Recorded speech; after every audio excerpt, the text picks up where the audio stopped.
Ngayon po, nag-harvest po kami ng rambutan. Dito kila Manay Manay sir. Sa kanilang bundok. Ayan po si Chok Victor. Siya po ang nagpipitas, namimitas. Avocado, rambutan naman. Noon avocado, ngayon rambutan naman. Na-invite naman po kami dito ng aking sista na magpitas ng rambutan.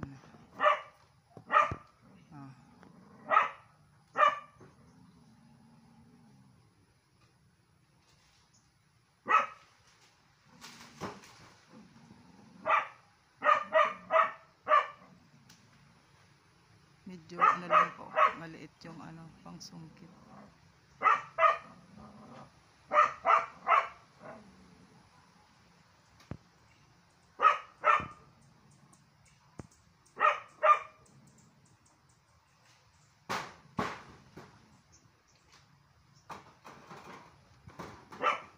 Medyo parang malabo.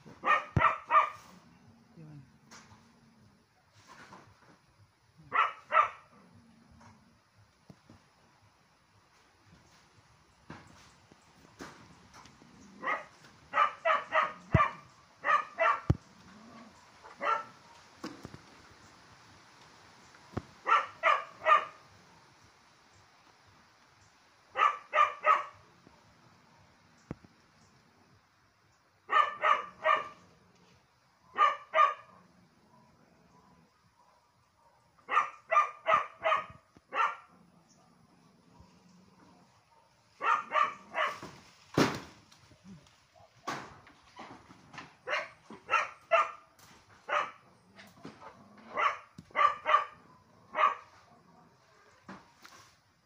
Ito po ay dirty kitchen nila sista.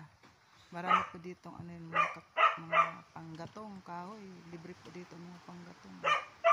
Kahit pulutin mo kung saan saan dito sa kabundukan kung kaipon ka ng mga kahoy.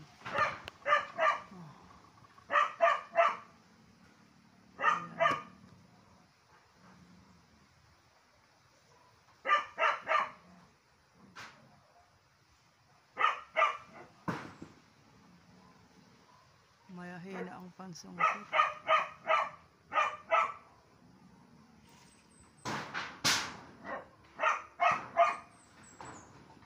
Okay po, thanks for watching po.